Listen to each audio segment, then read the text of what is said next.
왕이 없는 굴에는 여우가 왕이잖아요. 그럼 여우가 누구냐? 헤지펀드하고 개인 투자자들이 들어오는 거예요. 연준, 각국 중앙은행, 그다음 시중은행 요 셋하고 헤지펀드 개인 성격이 좀 달라 보이죠. 헤지펀드하고 개인은 되게 단기 투자자의 느낌이 있죠. 네. 일본한테 100년짜리 국채 발행해가지고 또 앵긴다.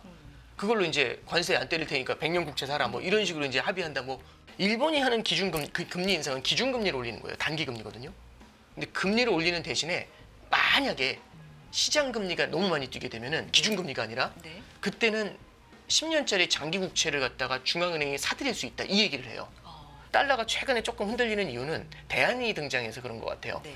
그럼 원래 대안이 없어서 이쪽으로만 몰렸던 자금이 이쪽이 스포트라이트를 받는 곳이 생기잖아요. 그럼 또 확 몰려가요. 굿모닝 인포맥스 함께하고 계십니다. 모셔서 바로 이야기 나눠보겠습니다. 신한 프리미어 패스파인더 오건영 단장 나와 계십니다. 단장님 안녕하세요. 네, 안녕하세요. 아침 일찍 감사해요. 아, 불러주셔서 감사드립니다. 자, 단장님과 어떤 얘기를 해볼까 하다가 얘기할 게 사실 너무 많잖아요. 아, 그렇죠. 그래서 요 얘기로 시작해서 네. 좀 파생을 시켜보면 어떨까 해서 네. 트럼프 대통령이 미셸 보우먼 이사를 페드 부의장으로 임명했잖아요. 네네. 네. 근데 여기에 숨은 의미가 있지 않을까? 그거부터 한번 시작해 보겠습니다. 이 네. 미셸 보우먼이 누구냐? 제가 아, 알기로는 매 중에 매, 네. 확실한 매잖아요. 그렇죠. 매중에 매죠. 그런데 트럼프 대통령은 금리 인하를 네. 알게 모르게 계속해서 압박해 온 인물인데 네네. 매 중에 매를 부의장으로 임명했다? 네네. 여기에는 어떤 큰 그림이 있을까? 아, 예. 네. 되게 중요한 질문 해주셨는데, 네. 그러니까 이제 우리가 매에 대한 정의가 되게 중요한 것 같아요. 근데 제가 봤을 때는요, 보우먼은 어쨌든 연준 위원들 중에서 금리 인하하면 안 된다. 항상 그랬거든요. 그래서 이제 우리 인식에는 이 사람은 매다. 이렇게 생각을 하지만, 근데 그게 지난 9월인가요? 0.5% 네. 인하할 때도 유일하게 반대하지 그렇죠. 않았어요? 혼자 반대 표현 줬죠. 그러니까요. 그럼 매일 맞네. 그게 네. 거버너가 이게 뭐냐면 지역은행 총재들이 있고요. 네. 거버너가 있거든요. 거버너는 연준 건물에 같이 있어요. 네. 그 거버너가 거기서 던지는 게 쉬운 일이 아니거든요. 그러니까 지역은행 총재들이 옛날에 블라드 같은 사람들은 지역은행에 있는 사람들이라서 뭐 저 세인트루이스 이런 데 있잖아요. 네네. 그래서 거기서 이제 반대표를 갖다 행사할 수 있는데 그 연준 건물 내에 있는 거버너를 합의하지 못했다. 이거는 사실은 좀 의미가 좀 커요. 왜냐하면 이제 건물 내에서 예전에 이제 버냉키 같은 분들 자서전 같은 거 보면 반대하는 사람들이 있어요. 자기가 이제 뭐 돈을 풀려고 할 때 막 반대하는, 그 중에 파월 의장도 그 거버너였는데 반대하는 사람 중에 하나였거든요. 그럼 가가지고 막 이제 구워 삶아요. 근데 이번만 낮추고 조금 문제 생기면 나중에 다시 보자 뭐 이런 식으로 해서 구워 삶아서 거의 만장일치를 만들거든요. 그러다가 지역은행에서 하나씩 반란표가 나오는 건데 이번에 이제 그 작년 9월에 말씀하신 게 미셸 보우먼이 그 내부에서 반대표를 던져가지고 유일하게. 이거 네. 이거 분위기 이상한 거 아니냐 이제 이런 얘기까지 나왔던 거죠. 네. 그러다 보니까 우리가 이 사람에 대해서는 매 중에 매다. 이제 이런 생각을 하게 되는 건데 우리가 이제 매가 뭔지에 대해서 정의를 할 필요가 있어요. 그럼 금리 인하하는 걸 막아주면 매냐? 금리 인상하는 거 좋아하고 금리 인하 막으면 매냐? 이제 이분은요 매라고 하기보다는 약간 금융시장에 대한 자기만의 철학이 있는 것 같아요. 그 자기만의 철학이라는 게 뭐냐면 저도 이제 사실은 저도 그렇게 배웠어요. 뭐냐면 일반적으로 혹시 이제 아나운서님 한국은행 거래하신 적 있으세요? 한국은행 거래요. 예, 한국은행 통장 있으시거나 아니요. 없죠. 네. 예, 깜짝 놀라잖아요. 무슨 소리야? 이렇게 되잖아요. 네. 한국은행은 시중은행만 거래해요. 한국은행의 당좌는 시중은행만 틀 수 있거든요. 그러면 연준이라는 것도 중앙은행이잖아요. 네. 중앙은행은 은행들의 은행이에요. 그럼 중앙은행이 돈을 풀 때는 어디다 풀어주냐면 일반적으로 시중은행한테 돈을 풀어주고 시중은행이 다른 곳에 대출을 해주는 거죠. 그러니까 삼성전자도 한국은행이랑 거래를 할 수는 없어요. 이게 이제 포인트거든요. 네네. 그래서 연준이라는 곳은 대중과 거래하는 게 아니라 그렇죠. 기업과 거래하는 게 아니라 시중은행하고 거래를 하거든요. 그러면 일반적으로 금융시장에서 유동성이 풀리는 과정은 중앙은행은 시중은행을 지원만 해주는 거고 뒤에서 네. 시중은행은 대출을 해줘가지고 시중의 유동성을 풀어서 경기를 활성화시키는 거거든요. 근데 이제 이게 언제부터 무너졌냐면 이 플로우가 네. 그러니까 정상은 시중은행들이 돈을 풀어주는 거예요. 근데 이제 어디서부터 무너진 거냐면 금융위기가 찾아왔죠. 네. 그랬더니 금융기관들이 너무 힘들어진 거예요. 그러니까 이제 수비수가 다 죽었으니까 그 골키퍼가 튀어나가야 되잖아요. 그래서 중앙은행이 나와가지고 양적 완화 같은 걸 하면서 직접 돈을 풀면서 이제 역할을 했던 겁니다. 네네. 근데 그러다 보니까 중앙은행이 너무 많은 돈을 풀어가지고 직접 이 돈이 어마어마하게 쌓인 거예요. 그래서 연준의 자산이 너무 많다 뭐 이런 얘기가 나오는 거죠. 근데 이제 이게 시장이 또 오래 그렇게 되다 보니까 그러니까 이제 이런 거예요. 심장이 역할을 해줘가지고 돈을 뿌려줘야 되는데 이 심장이 시중은행이에요. 심장이 움직이는 게 아니라 네. 계속 여기다 혈액에다 꽂아가지고 중앙은행이 돈을 뿌려주니까 아. 심장의 기능이 오히려 약화되는 거죠. 그래서 이제 얘기하는 게 그겁니다. 아니 그러면 심장이 뛰어야지 정상이지. 네. 시중은행이 대출을 해주는 걸로 돈이 돌아야 정상이지. 중앙은행이 돈 뿌리는 걸로 돈이 돌면 되냐. 이건 앞뒤가 안 맞는 거다. 그럼 정상적으로 하기 위해서 시중은행의 역할을 늘려줘야 된다는 얘기가 모험원이 한 얘기고요. 문제가 생길 때마다 금리 낮추고 양적 완화 해주면 네. 이거는 중앙은행이 모든 걸 해결해 주려는 거고 네. 그것보다는 시중은행이 역할을 할 수 있게 중앙은행이 돈 푸는 거는 최소화시키고 시중은행의 규제를 풀어가지고 시중은행이 돈을 풀어주게 해주면 된다. 이제 이런 얘기가 보험원이 갖고 있는 생각이고요. 이 생각은 누구도 비슷하냐면 베센트라는 사람, 재무장관도 되게 비슷한 얘기를 해요. 네. 그래서 중앙은행이 할 게 아니라 이거는 이제 시중은행의 규제 완화를 통해서 문제를 풀어야 된다. 이런 철학을 둘 다 갖고 있어요. 그거는 마이클 바하고는 또 반대되는 그렇죠. 생각이고. 정확한 얘기를 하셨어요. 네. 작년에 네. 이제 작년 9월도 얘기하셨지만 그 작년 9월 즈음에 이제 뭐가 있었냐면 이 이제 재작년 23년도 3월에 SVB 은행이 파산을 해요. 그렇죠. 그 파산했을 때 그때 이제 뭐가 생겼냐면은 은행들이 너무 과도하게 투자를 하기 때문에 이거 문제가 생긴다 해서 이 마이클 바라는 사람이 오바마 행정부 때 아마 재무부 차관을 했을 거예요. 그러다 보니까 이 민주당에서는 금융규제를 강화하는 걸 좋아하거든요. 그래서 이거 금융규제 하자. 그래가지고 대형은행들 자본 더 늘려라. 중소형은행들도 자본 더 늘려라.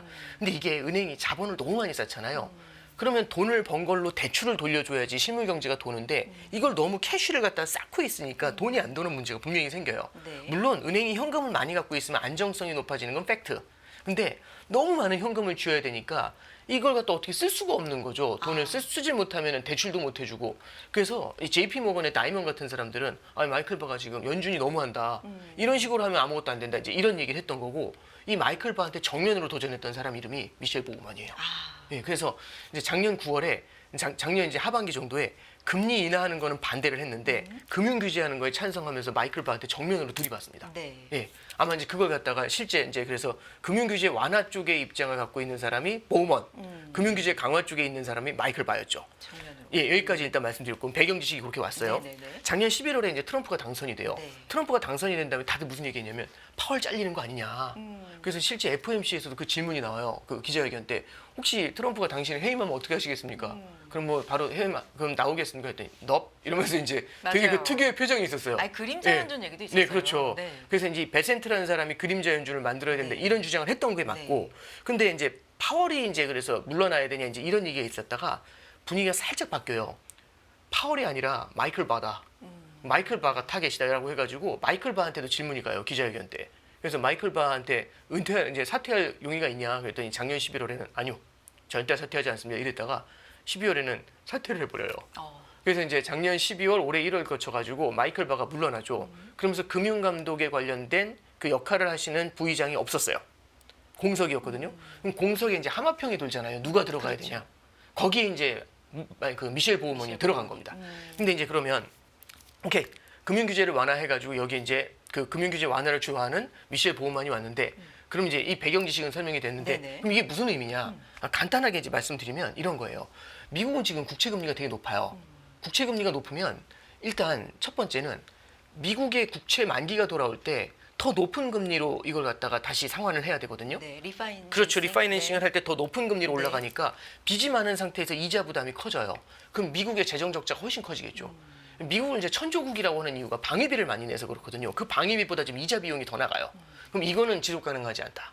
그러려면은 빚을 줄이는 방법이 있는데 빚을 줄이려면은 다이어트를 혹독하게 해야 되거든요. 이건 부담스러운 거예요. 그럼 이거 어떻게 해야 되니? 라고 했더니 그러면 이자 비용이라도 적게 나가야 된다. 그래야 이자 비용이라도 줄여야 트럼프가 얘기하는 감세라도 할 수 있어요. 그럼 이자 비용을 낮추기 위해서는 국채 금리를 낮춰야 되잖아요. 그럼 국채 금리를 낮추는 가장 좋은 방법이 뭐냐? 제일 쉬운 게 연준을 후달구는 방법이 있어요. 그래서 연준한테 가가지고 너 금리 내려 이랬더니 연준의 독립성 이 얘기가 나와요. 지금 미시건대에서 그 지표 기대 인플레이션 지표 나온 거 있잖아요. 네. 기대 인플레이션 지표가 너무 심상치 않아요. 이거 저도 보고 많이 놀랐거든요. 네. 그러니까 인플레이션 자체가 높은 것보다 기대 인플레이션이 높다는 게 굉장히 앞으로 무서운 거죠. 올라갈 거다. 그렇죠. 네. 이 중에서 5년짜리 기대 인플레이션이 있어요. 5년짜리 기대 인플레이션은 장기 인플레이션인데 네. 22년도에 그렇게 물가가 오르고 난리가 날 때도 5년짜리 기대 인플레이션은 안 움직였거든요. 그래서 파월 회장이 맨날 뭐라고 하냐면 단기로는 지금 인플레이션 불안이 있지만 장기로는 기대 인플레이션이 잘 고정이 돼 있다라고 해서 앵커드라는 표현을 써요. 그러니까 닻을 잘 내려놨다. 근데 그게 지금 준동을 하고 있어요. 그게 들썩들썩하는 거죠. 흔들리고 있는 거죠. 관세 때문에 그런 거죠. 그러니까 이제 이걸 보면서 기대 인플레이션이 높아지면은 이 상태에서 금리 인하하고 연준의 독립성 얘기가 나오면 물가가 크게 튈 수 있어요. 그럼 이제 트럼프 입장에서도 아무리 이 사람이 금리 인하를 종용하는 걸 좋아해도 문제가 하나 있는 게 바이든이 어떻게 해서 쫓겨나는지 알잖아요. 그 캐롤라인 레빗이 이제 그 대변인이잖아요. 얘기하는 게 바이든 행정부가 쫓겨난 이유는 매우 심플해요. 그쪽에서 뭐 주식시장도 좋았고 다 좋았는데 뭐가 문제냐? 경제도 좋았고 물가 때문에 그래요. 인플레이션. 네. 그래서 여기서 인플레이션 안 잡으면 안 된다는 거 알거든요. 그래서 연준을 갖다가 자극하는 거는 쉽지 않아요. 그래서 이건 아니다 이 생각이 아마 들었겠죠. 그래서 연준을 자극하는 데서 물러난 거예요. 그래서 요즘 연준 갖고 뭐라고 잘 안 그러거든요. 그러네요. 그럼 이제 뭘로 지금 흔들고 있냐? 그럼 이제 얘기하는 거죠. 그럼 연준의 금리 인하를 갖다가 요구하는 이유는 뭐냐? 시장 금리를 낮춰가지고 부채 부담도 줄이고 경기도 부양하려는 거다. 네. 이건데 그러면 연준 없이 시장 금리만 낮추면 되지 않아? 이게 핵심이에요. 그럼 국채 금리를 낮추면 되거든요. 네. 자, 그럼 이제 여기로 이제 이렇게 옵니다. 국채 금리라는 건요. 결국에는 금리라는 건 돈의 가격입니다. 가격이라는 거는 수요하고 공급으로 결정이 돼요. 그럼 잠깐 볼게요. 지금 미국은요. 부채가 많기 때문에 국채 발행을 많이 해야 돼요. 그러면은 국채 발행이 많다는 거는 국채 공급이 늘어난다는 얘기죠. 그러면 국채 공급이 는다는 건 국가가 굉장히 많은 돈을 다른 사람들한테 빌린다는 거예요. 네. 그럼 너도 나도 제가 여기저기서 돈을 빌리려고 돌아다니면 당연히 이제 예를 들어서 100군데서 빌리고 돌아다닌다는 소문 들었는데 이제 아나운서님께서 와서 여기서도 돈 빌리려고 해요. 그럼 이제 일단 불안하잖아요. 그럼 이자 더 달라고 하겠죠. 그래서 돈의 수요가 많잖아요. 돈을 빌리려는 국가, 네. 미국이라는 국가가 돈을 빌리려는 수요가 많으면 금리가 올라가죠. 그래서 지금 미국 국채 발행이 계속 늘어나게 되면 금리 뛰는 거 아니야? 이게 시장에서 갖고 있는 가장 큰 두려움입니다. 그럼 반대편에서 국채 발행을 줄일 수는 없으니까 네. 반대편에서 국채의 수요, 그러니까 돈을 빌려주려는 수요가 많으면 되거든요. 제가 너무 인기가 많아서 전혀 그렇다는 얘기가 아니라 너무 인기가 많아가지고 사람들이 너도 나도 저한테 저 친구한테 돈 빌려주고 싶어 이러면 싼 금리에 빌릴 수 있어요. 아무리 국채를 많이 발행해도. 네네. 그럼 이제 누가 미국 국가에 돈을 빌려주냐? 누가 국채를 사주냐? 1번은 연준이에요. 중앙은행이 사줬죠. 근데 중앙은행이 사주는 게 양적 완화거든요. 네. 근데 지금 양적 완화를 하는 게 아니라 양적 긴축을 하고 있어요. 결국에 돈을 빌려주는 쪽이 연준인데 연준은 지금 양적 긴축을 하고 있어요. 그리고 이제 두 번째는 전 세계 중앙은행이 있죠. 거기서 미국 국채를 사줘요. 그럼 전 세계 중앙은행이 누가 있냐? 제일 많이 샀던 곳이 중국이에요. 그 다음에 일본이고 요즘 이제 벨기에 이런 데서도 사고 그 다음에 결국에는 뭐 러시아라든지 이런 곳이 사는 거죠. 근데 지금 제가 국가들 이름을 들어보시면 중국하고 러시아가 나왔잖아요. 중국하고 러시아하고 지금 미국 사이가 애매하죠. 그러면은 중국하고 러시아가 지금 미국 국채를 잘 안 사려고 해요. 사줄 그런 그렇죠. 입장이 지금 아니다. 옛날에 많이 사던 곳이 안 사주잖아요. 네. 그럼 여기서도 돈을 안 빌려줘요. 그럼 연준도 안 빌려주고 그다음에 중국, 러시아도 안 빌려줘요. 야, 그럼 이거 어디서 빌려야 되는데 시중은행들이 미국의 시중은행들이 미국 국채를 많이 사줬어요. 그래서 이쪽에서 미국 시중은행한테 돈을 빌리면 되는데 문제는 SVB가 딱 죽은 거예요. 그래서 SVB의 그 사연을 들어보니까 얘 사인이 뭐냐 해서 보니까 와 이렇게 된 거예요. 예금을 받아서 장기 국채를 샀는데 금리가 탁 튀어서 악 하고 죽었다는 거죠. 야 이게 뭐야 해가지고 그러면은 장기 국채 많이 샀다 죽었잖아요. 다른 시중은행들이 장기 국채 사는 거 되게 무서워해요. 네. 이거 사면 안 될 것 같은데? 근데 거기다 대고 아까 말씀드렸던 마이클 바가 등장해서 네. 자본 규제 늘리겠다. 장기 국채 사는 은행들은 자본을 갖다 늘려야 된다. 뭐 이런 식으로 이제 압박을 하니까 무서워서 장기 국채를 못 사는 거죠. 그럼 이 시중은행들도 장기 국채를 못 사요. 그러면 연준, 그 다음에 다른 나라 중앙은행, 네. 시중은행 이 큰 메이저 세 개의 큰 손이 하나도 못 사는 거죠. 그럼 발행은 늘어나잖아요. 그럼 금리가 뛸 수밖에 없는 거죠. 그래서 이건 고금리의 시대다. 근데 이제 이 항상 호랑이 없는 굴에는 여우가 왕이잖아요. 그럼 여우가 누구냐? 헤지펀드하고 개인 투자자들이 들어오는 거예요. 그래서 우리나라에서도 지금 미국 장기 국채 투자하는 거 좋아하는 분들 많잖아요. 그러니까 이제 개인 투자자들이 들어와요. 근데 이게 성격이 좀 다른 게, 자 보세요. 연준, 각국 중앙은행, 그 다음에 시중은행 요 셋하고 헤지펀드 개인 성격이 좀 달라 보이죠. 헤지펀드하고 개인은 되게 단기 투자자의 느낌이 있죠. 네. 샀다 팔았다 샀다 팔았다. 네네. 이 셋은 사면 쟁이는 느낌이 있죠. 그리고 대규모일 것 같아요. 그렇죠. 네. 그럼 이렇게 만약에 이제 이 헤지펀드가 들어오게 되면 금리가 이렇게 움직이겠죠. 이쪽이 들어오면 금리가 안정이 되겠죠. 재무부 입장에서도 당연히 금리가 요동을 치는 것보다 자금 조달을 안정적으로 하고 싶으니까 이쪽을 키우고 싶잖아요. 은행. 그렇죠. 네. 두 번째는 이거 미국 국채를 누군가 사줘야지 해가지고 요즘 솔솔 나오는 얘기가 일본한테 100년짜리 국채 발행해가지고 또 앵긴다. 그걸로 이제 관세 안 때릴 테니까 100년 국채 사라. 뭐 이런 식으로 이제 합의한다. 뭐 이런 이제 얘기들이 시나리오들이 돌고 네, 있는 네. 거고. 그리고 이제 세 번째로 시중은행에 사줘야 되잖아요. 시중은행이 못 사는 이유는 규제가 강하기 때문에 그렇습니다. 그럼 그 규제를 풀어줘야 되잖아요. 그 규제를 SLR 규제라고 해요.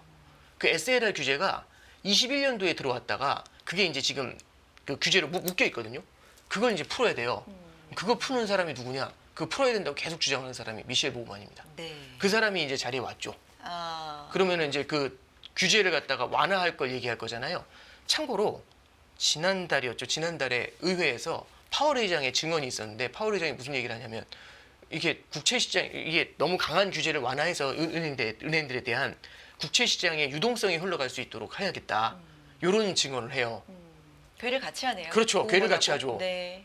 이거는 사실 저 뇌피셜인데 이거는 정확하진 않은데 마이클 바하고 파월이 좀 안 맞았던 것 같아요. 왜냐하면 제가 이제 파월 기자회견 같은 걸 계속 듣다 보면은 그 금융규제에 관련된 마이클 바에 관련된 얘기가 작년 SVB 무너졌을 때 그 질문이 되게 많았을 때마다 파월 의장이 즉답을 계속 피하면서 그건 부의장이 하는 거라고. 그래서 마음속으로 그 계속 듣다가 무슨 생각이 들었냐면 부의장을 관리하는 게 당신이잖아. 이렇게 생각이 되는 거예요. 달랐나? 뭐 이런 예. 의심까지. 아니 당신이 관리를 해야지. 당신은 왜 계속 피하면서 부의장한테 떠앵기는데 이런 생각이 들었거든요. 네. 서로 사이가 안 좋았던 것 같아요. 아, 네. 의견이 좀 달랐을 수도 네, 그러니까 있고. 이거는 그냥 제가 뇌피셜입니다. 그래서 그러면 그게 중요한 보험원 거 아니죠. 이사는 네. 우리가 매중의 매라고 알고 있지만 네. 이 은행 규제 관련돼서는 비둘기다. 그렇죠. 그러니까 완화를 원하는 거잖아요. 정상화를 원하는 거죠. 그러니까 뭐냐면 정상화. 이거죠. 아. 은행 규제도 강화하고 네. 그다음에 금리 인하도 하지 말고 이게 매예요. 금리 인상하면서 은행 규제도 강화. 이게 완전한 매거든요. 네. 그런데 보험원은 이게 중앙은행이 이렇게 하는 건 지속 가능하지 않다. 언제까지 저기 애가 30살인데 언제까지 자전거 탈 때 아빠가 잡아줘야 돼. 60세 아빠가 이 느낌인 거예요. 그럼 이제 네가 해야지. 그럼 네가 해야 되는 걸 누가 하는 거냐면은 시중은행들에 대한 규제를 풀어서 이 아이가 혼자 자전거를 타는 경험을 해줘야지 이제 이 얘기를 하고 있는 거죠. 그래서 이제 SLR 규제를 완화해야 된다는 얘기를 하고 있고 베센트 재무장관도 여기에 온라인을 맞추고 있고 트럼프도 무슨 얘기를 하냐면 금리를 내리기 위해서 제일 좋은 방법은 두 개래요. 첫 번째는 드릴 베이비 드릴이라고 해서 에너지의 공급을 늘려가지고 에너지 가격이 내려오면 네. 결국에는 인플레이션 압력이 완화될 것이다. 이게 1번. 두 번째는 방금 말씀드렸던 것처럼 규제를 완화해가지고 결국에는 국채를 시중은행들이 많이 사게 되면 국채 금리가 내려가게 되니까 이걸로 경기 부양 효과가 생기고 국채 금리가 내려가면은 달러가 약세가 되겠죠. 달러의 가치도 안정을 시켜서 수출도 잘 되게 만들면 된다. 이게 이제 기본적으로 생각하고 있는 그 보험원 임명에 대한 뒤에 있는 하나의 포석, 그렇게 해석할 수 있습니다. 이게 큰 그림이군요. 그렇죠. 결국에는 금리를 낮추고 싶은 거고 예. 올해 만기가 돌아오는 채권 규모가 뭐 9조 달러 이상이다 지금 이렇게 알려져 네, 그렇죠. 있고 상반기에만 이게 6조 달러가 넘는다 뭐 이러더라고요. 아니 이제 네네. 물론 이제 그게 다 갚아야 되는 게 아니라 다 리파이낸싱이 되는 그렇죠. 금액이 또 만기별로 다 아. 다르니까 뭐 이제 그렇게 막 숫자로만 표현하는 건 애매하지만 어쨌든 만기 리파이낸싱을 할 땐 금리가 내려와 있는 게 좋아요. 내려와 있는 게 좋다. 근데 이제 금리가 내려와 있는 걸 좋아해가지고 이제 일각에서는 그래서 미국이 경기 침체를 원하는 거다. 유도하는 거다. 근데 이건 되게 조심스럽게 보셔야 네. 되는 게 미국의 경기 침체가 있었던 때가 08년도가 경기 침체였고요. 20년도 코로나 때가 경기 침체였잖아요. 그때 금리가 내려왔죠. 그럼 미국의 부채가 줄었느냐? 그게 아니죠. 부채가 더 늘죠. 왜? 경기 부양을 해야 되니까. 그러니까 이제 그거예요. 금리가 낮아져서 좋은 건 있겠지만 빚의 규모가 늘어나면 참고로 우리나라 같은 경우도 2004년도 제가 마켓 처음 볼 때가 2004년도인데 그때 우리나라 금리가 4%였거든요. 지금 한 3% 2%밖에 안 되니까 금리가 내려왔잖아요. 그렇죠. 금리가 내려왔으니까 부채 부담이 줄었네. 그게 아니라 그때 가계 부채가 지금보다 사이즈가 한 4배 늘었어요. 그러면은 금리가 내려와도 부채의 사이즈가 늘어나는 문제가 생기죠. 그래서 경기 침체를 용인하는 것들보다는 지금 말씀드린 것처럼 테크니컬리 시중은행들을 갖다가 좀 자극을 하거나 연준의 양적 긴축을 갖다가 막아서거나 네. 아니면 장기 국채를 다른 중앙은행한테 떠넘기거나 이렇게 해서 호랑이가 복귀를 해야 여우가 준동을 하지 않아요. 그래야 금리가 이렇게 뛰질 않고 안정이 되거든요. 그래서 금리를 낮추는 것도 되게 중요하지만 금리의 이 변동성 있죠. 이거를 낮추기 위해서는 그런 포석이 좀 필요하죠. 그리고 이제 조금만 더 나가서 네. 말씀드리면 이게 일본하고도 맞물려요. 일본이 최근에 이제 금리 인상을 한다잖아요. 그때 다들 말씀하신 게 엔캐리 청산 이제 이거잖아요. 지난 8월에 엔캐리 얘기가 그렇죠. 너무 많았기 때문에 그게 너무 무서워서 네. 그렇죠. 아니 저도 무서워요. 근데 이제 하나 말씀드리는 건 일본이 하는 금리 인상은 기준금리를 올리는 거예요. 단기금리거든요. 단기금리를 그럼 이번에 또 올리냐? 저도 6월이나 7월에 올릴 것 같아요. 근데 금리 올리면 그러면 이거 큰일이다. 그럼 이제 난리가 날 거 아니냐? 근데 핵심은 우에다 총재가 나와가지고 어떻게 진화를 하냐면 금리 올릴 거다. 금리 올리는 거는 다들 어느 정도는 좀 공감을 하는 것 같아요. 근데 금리를 올리는 대신에 만약에 시장 금리가 너무 많이 뛰게 되면은 기준금리가 아니라 네. 그때는 10년짜리 장기 국채를 갖다가 중앙은행이 사들일 수 있다. 이 얘기를 해요. 그 얘기는 뭐냐면 기준금리를 인상하면 시장금리가 뛰잖아요. 근데 10년 장기 국채를 사잖아요. 네. 그럼 여기 돈을 넣어주는 거니까 10년짜리 장기 국채 금리가 뛰다가 눌리겠죠. 그렇죠.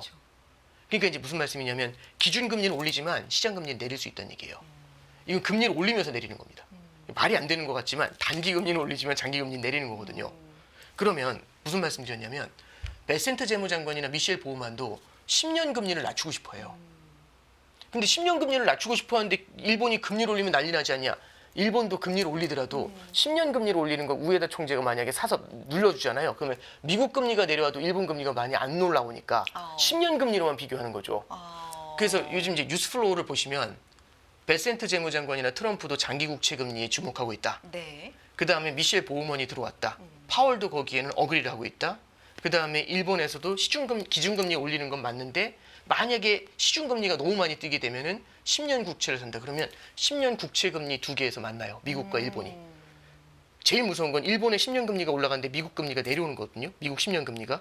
근데 미국 10년 금리가 내려오는 걸 갖다가 이제 이렇게 끌어내리더라도 일본이 못 올라오게 일본이 눌러주잖아요.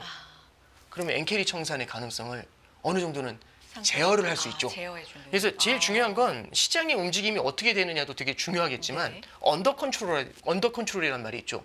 얼마나 통제 가능하냐.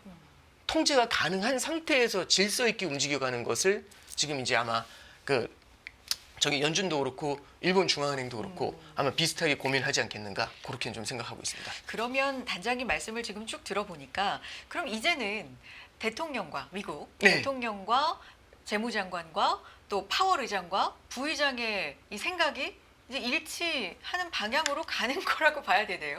이제 일견 어떤 면에서는. 그렇죠. 이제 네. 예를 들어서 금융규제 완화에 대해서는 어느 정도는 어느 정도는 컨센서스가 만들어지고 있는 것 같아요. 이게 근데 참고로 말씀드리면 파월이 왜 변심했지 이게 아니라 파월이 2023년도에도 재작년이죠. 그렇죠. 22년도네요. SVB 파산 직전에도요.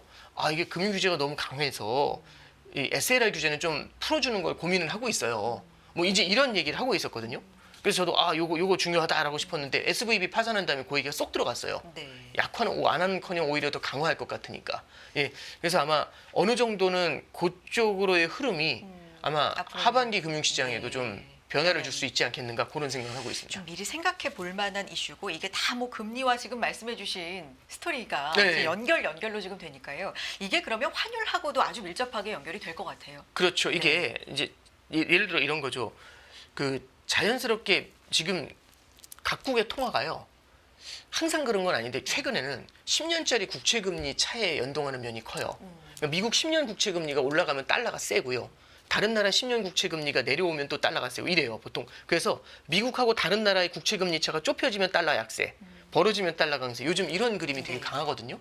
그러면 10년 국채금리를 조절하고 싶다고 하잖아요. 그렇죠. 그럼 10년 국채금리를 조절한다는 얘기는 달러의 가치를 어느 정도는 좀 컨트롤을 하겠다는 얘기로 해석을 하시면 돼요. 왜? 지금은 10년 국채금리 차가 달러 가치에 영향을 많이 미치니까. 예, 그러면 이제 말씀드렸던 것처럼 베센트 재무장관은 이런 얘기를 해요. 10년 국채금리를 내리고 싶다고. 만약 그걸 갖다가 낮추게 되면은 자연스럽게 금리뿐만 아니라 환율의 문제까지도 해결이 된다라고 본인이 정확하게 그 워딩을 써요. 그러면 금리를 낮추는데 금리뿐만 아니라 환율까지 해결된다는 얘기는 일정 수준의 달러 약세를 갖다가 유도할 수 있다는 얘기가 되는 거죠. 네. 물론 이제 재무장관은 일반적으로 미국 재무장관은 달러 강세를 원해요. 그거는 뭐냐면 약간 프로파간다 같은 거예요. 달러 강세가 일단 그 기본에 들어가요. 왜냐하면 달러 패권국이고 이 달러 패권을 유지하려면 달러는 탄탄해야 되거든요. 기본적으로. 근데 거기다 대고 달러를 의도적으로 무너뜨릴게요. 이렇게 얘기하는 재무장관은 없어요. 네네. 예, 그래서 이제 그렇죠. 돌려 말하죠. 예를 들어서 지금 단기로는 미국의 무역 적자가 너무 심하니까 이 무역 적자가 너무 심한 것에 대해서 다른 이제 무역 참모들, 트럼프의 무역 참모들 가신들은 이거는 달러가 너무 세서 말도 안 되게 무역 적자가 나는 거다. 그래서 너무 강한 달러를 어느 정도 조절해야 된다. 이제 이런 주장들을 되게 많이 하고 있거든요. 그러니까 이제 그러면은 결국에는 베센트 재무장관 입장에서는 달러의 강세를 원하면서도 달러 약세를 만들어야 돼요. 그럼 이게 앞뒤가 안 맞잖아요. 그럼 보통 어떻게 얘기하냐면 겉으로는 우리는 달러 강세를 원합니다. 이러면서 뒤에서 달러 약세를 이렇게 조절을 해요. 그래서 트럼프 취임 전에도 네. 달러 강세를 모두가 다 네. 대부분은 예상했지만 지금 거의 다 되돌려진 거는 뭐 이런 이유가 있는 거예요? 그렇죠. 내면에서도 이제 뭐냐면은 미국 국채 금리 많이 올라갔던 게 내려온 게 있고요. 네. 두 번째는 이제 그래서 이제 이 베센트 재무장관의 빅피처라는 걸 시장도 어느 정도는 좀 인식을 하고 있는 게 있고 그래서 요즘 그거잖아요. 아 일방적인 달러 강세는 쉽지 않겠구나. 트럼프 행정부도 요거는 좀 부담스러워하겠구나. 요것도 있고 두 번째는 트럼프가 취임했었을 때 너무 세게 봤던 것들이 되돌려지는 면도 있어요. 그 이제 세 번째는 달러가 최근에 조금 흔들리는 이유는 대안이 등장해서 그런 것 같아요. 네. 대안이 등장한다는 건 뭐냐면 달러가 그대로 있더라도 그러니까 내 거의 펀더멘탈이 안 변해도요. 저만 원래 인기가 있었어요. 전 세계에서 스포트라이트를 저만 받았거든요. 근데 갑자기 다른 나라가 스포트라이트를 받아요. 그럼 원래 대안이 없어서 이쪽으로만 몰렸던 자금이 이쪽이 스포트라이트를 받는 곳이 생기잖아요. 그럼 또 확 몰려가요. 뭐 유럽이에요?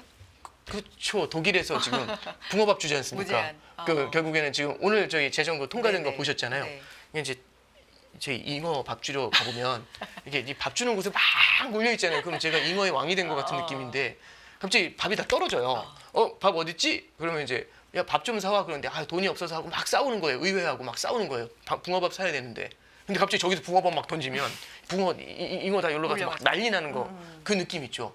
지금 이제 저기 유럽 쪽으로 자금이 이동하는 이유가 이게 일시적일지는 모르겠지만 그게 성장의 동력이 유럽 쪽에서 뭔가 경기 부양하는 게 나오지 않냐 해가지고 또 거기서 버글버글 하고 있는 그런 상황이죠. 이제 그렇게 됐었을 때는 오히려 이제 성장에 대한 기대가 미국보다 다른 쪽에 올라오잖아요. 그러면 그 성장에 대한 기대를 먹기 위해서요.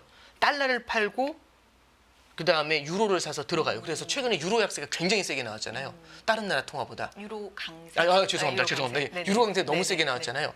그게 이제 요즘에 최근에 달러 아. 약세를 일정 부분 설명하는 거죠. 아. 그래서 요즘 보시면은 달러가 약세인데 네. 원달러는 많이는 안 떨어졌어요. 맞아요. 이게 왜 그러냐면 유로가 세서 그래요. 아. 그러면은 그러니까 뭐냐면은 원화보다 달러가 센데 이 달러를 유로가 밟고 있는 거죠.